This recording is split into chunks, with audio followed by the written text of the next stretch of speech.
Welcome to KTV news Telugu. నా పేరు సుమలత. ఎన్టీఆర్ జిల్లా తిరువూరు గంపలగూడెం బెంగుళూరు ప్యాలెస్లో 40 రోజులు డ్రామాలాడి శవాల మీద పేలాలు ఏరుకునేందుకు జగన్మోహన్ రెడ్డి బయలుదేరారు. శాసనసభలో చర్చలు జరగడానికి ధైర్యం లేక ఢిల్లీలో డ్రామాలాడడానికి వెళ్తావా, సిగ్గుందా?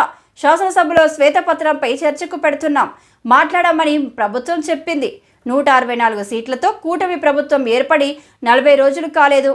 రాష్ట్రం ముందుకెళ్లాలని అందరూ కోరుకుంటుంటే నీకు రాష్ట్రపతి పాలన కావాలా? ఆనాడు పల్నాడు బయలుదేరుతున్న చంద్రబాబు నాయుడు, లోకేష్, మమ్మల్ని అందరినీ కూడా జగన్మోహన్ రెడ్డి పోలీసు యంత్రాంగం గేట్లకు తాళ్లు కట్టి బయటకు రానివ్వలేదు. రాష్ట్రంలో విధ్వంసకర రాజకీయాలకు జగన్మోహన్ రెడ్డి తెరలేపాడు అన్నారు. కట్టిపెట్టి జగన్ రెడ్డి, నీ పార్టీ నీ పని అయిపోయింది. నీ డ్రామాలు నమ్మడానికి 5 కోట్ల మంది ప్రజలు సిద్ధంగా లేరు. అన్ని వివరంగా ఎన్ని ఆరోపణలు చేస్తున్నాడు. 1000 కుటుంబాలు వెళ్ళిపోయినాయి అంట, 100 మంది చచ్చిపోయారంట, 100 మందిని చంపేశామంట. బయలుదేరాడు బెంగళూరు ప్యాలెస్లో 40 రోజులు డ్రామాలాడి బయలుదేరాడు. మళ్ళీ శవాల మీద పేలాలు ఏరుకుంటా. నీ నాటకాలు కట్టిపెట్టు, నీ జగన్ నాటకాలు కట్టిపెట్టు.